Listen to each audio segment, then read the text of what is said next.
Hello po sa inyong lahat mga ka-crypto. Ako po si Pinoy Crypto Trader at sa video na ito ay atin mong pag-uusapan ang tungkol sa balitang ito kung saan sabi rito ay this Shiba Inu metrics plummets massively. What's wrong?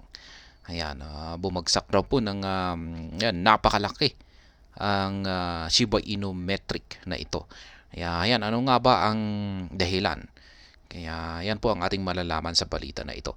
Pero bago po tayo magpatuloy ay nais ko po munang bigyang linaw ang aking disclaimer kung saan ang nilalaman po ng video na ito ay hindi po ito isang financial advice. For education and information purposes lamang po ang layunin nito. Maliban po dito ay nais ko na rin pong magbigay babala na wala pong kahit anumang group chat ang Pinoy Crypto Trader. Ayan po, ang sabi rito ay Shiba Inu faces concerning 40% drop in transactional activity, signaling potential crisis for meme cryptocurrency. Ayan, bumagsak po ng 40% yung kanyang transactional activity. Kaya parang ito ay nagbibigay ng signal ng isang mukhang yan, napakadelikado na mangyayari dito kay Shiba Inu. Ayan, Shiba Inu is facing a severe decline in both price and transactional activity. Ayan, hindi lamang sa presyo, kundi maging sa kanyang transactional activity ay yan, may nagpapakita na yan, matinding pagbagsak. According to recent on-chain data, Shiba Inu's transactional activity has plummeted by a staggering 40%. Yan po yung binagsak niya sa kanyang transactional activity, 40%. Losing 6 million in transactional volume. Yan. Yan po ang nawala.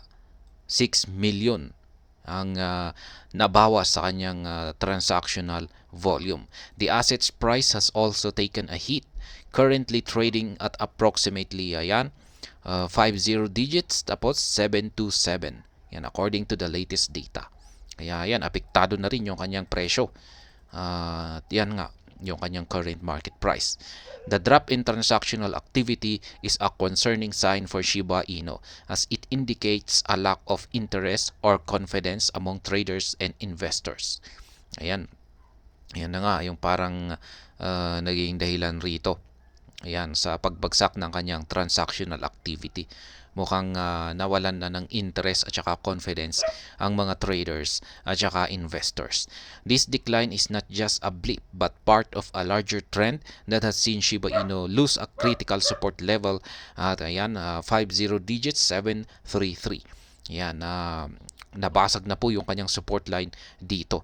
The loss of this support level has opened the door for further downside, putting the asset in a precarious position. Yan, alam naman po natin na kapag nabasag ang isang support line ay mas lalong ito ay nagpapakita ng signal na mas lalong babagsak ito. Kaya ayan po yung kanyang chart.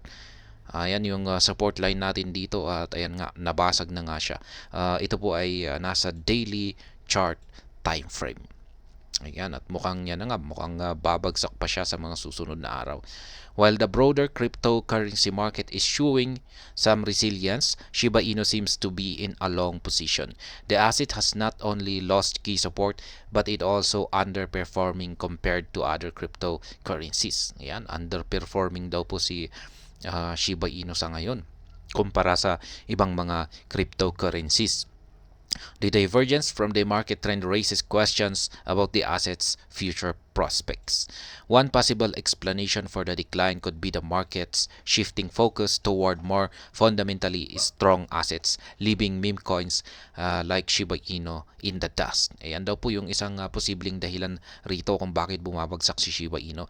Yung mga investors ay mukhang lumilipat na sa mga yan, stronger assets. Yan merong mga stronger assets na mas matibay or mas matindi yung kanilang fundamentals. Yan, ibig sabihin ay yung fundamentals ay yung parang yung background nito. Yan, or yung parang mga balita or balita na sumusuporta or mga information na yan na sumusuporta sa mga bagong assets na ito.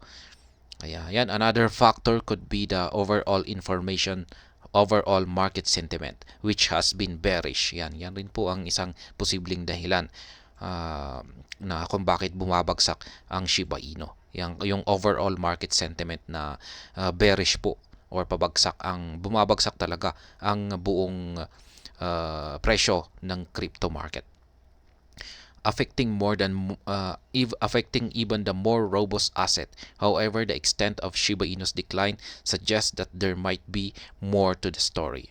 It is worth noting that a decrease in transactional activity often precedes a decline in price as it indicates reduced liquidity in interest in the asset. Yan. Hindi daw po kasi maganda yung pagbagsak ng transactional activity ni Shiba Inu. Ayan. Maging yung kanyang sumasabay rin yung kanyang presyo, kasi kung pag bumabagsak yung transactional activity nito ay nababawasan talaga yung kanyang liquidity at nagpapakita ito na nawawalan ng interest yung mga investors sa asset na ito. Yan. When Shiba Inu losing a significant portion of its transactional volume, it may struggle to attract the necessary buying pressure to lift it back to its previous levels. Ayan. Kapag bumabagsak daw po kasi ang transactional volume ni Shiba Inu ay mukhang mahihirapan ito para maka-attract or manghikayat ng buying pressure.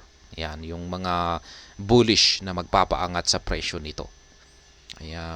Ayan ang kalagayan po ngayon ni Shiba Inu. Pero bilang isang investor ay masasabi kong temporary lang siguro ito at hindi po ito magtatagal. Darating din yung panahon at magbabago ang lahat at yung kanyang transactional volume ay aangat. Ayan, ganyan po talaga. Hindi naman po ito permanent na kung pag bumabagsak yung kanyang transactional volume ay hanggang dyan na lamang siya. Makakabawi rin yan. Ayan, kaya bilang isang Shiba Inu enthusiast or investor ng Shiba Inu ay na may positive na or optimistic, ay ganyan po ang aking sariling pananaw dito. At ayan, hanggang dito na lamang po tayo sa video na ito. Sana po ay inyong nagustuhan ang aking paliwanag dito. Kung inyo po itong nagustuhan, ay pakiclick lamang po ang like button nito. Para naman po sa mga bago lamang dito, kayo po ay aking inaanyayahan para mag-subscribe. Pakiclick na rin po ang bell icon nito dahil ito po ang siyang magsisilbing notification nito sa mga bago kong videos na akin pong ina-upload sa aking YouTube channel na ito.